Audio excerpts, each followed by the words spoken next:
तो चलिए दोस्तों, आज आपको सुनाते हैं एक सच्चे भक्त की कहानी। लेकिन उससे पहले चैनल को लाइक, शेयर और सब्सक्राइब ज़रूर करें और बेल आइकन का बटन दबाएं। सच्ची भक्ति का चमत्कार। एक छोटे से गांव में गोपाल नाम का एक गरीब लड़का रहता था। उसके माता पिता नहीं थे, वह अकेला ही मिट्टी के छोटे घर में रहता था। गोपाल बहुत गरीब था, लेकिन उसका मन भगवान में अटूट विश्वास से भरा था। वह रोज सुबह नदी किनारे जाकर भगवान कृष्ण की छोटी सी मूर्ति के सामने दीप जलाता और भजन गाता। गांव के लोग उसका मजाक उड़ाते थे।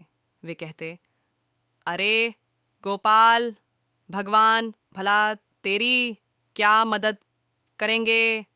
लेकिन गोपाल मुस्कुराकर कहता, भगवान देर से देते हैं, पर देते जरूर हैं। एक दिन गांव में भयंकर सूखा पड़ गया। खेत सूख गए, कुएं खाली हो गए और लोगों के पास खाने को अनाज नहीं बचा। सभी लोग परेशान हो गए। गांव के अमीर लोग भी चिंता में पड़ गए। गोपाल रोज की तरह भगवान के सामने बैठकर प्रार्थना करता रहा। उसने हाथ जोड़कर कहा, हे ठाकुर जी, आप सबकी रक्षा करना, गांव को बचा लीजिए।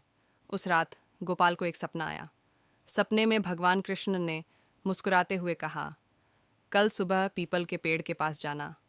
सुबह होते ही गोपाल दौड़कर पीपल के पेड़ के पास पहुंचा। वहां उसे मिट्टी में दबा एक छोटा सा घड़ा मिला। जब उसने घड़ा खोला तो उसमें सोने के सिक्के थे। गोपाल चौंक गया, लेकिन उसने एक भी सिक्का अपने लिए नहीं रखा। वह सीधे गांव के मुखिया के पास गया और बोला, यह धन भगवान का है, इसे गांव की भलाई में लगाइए।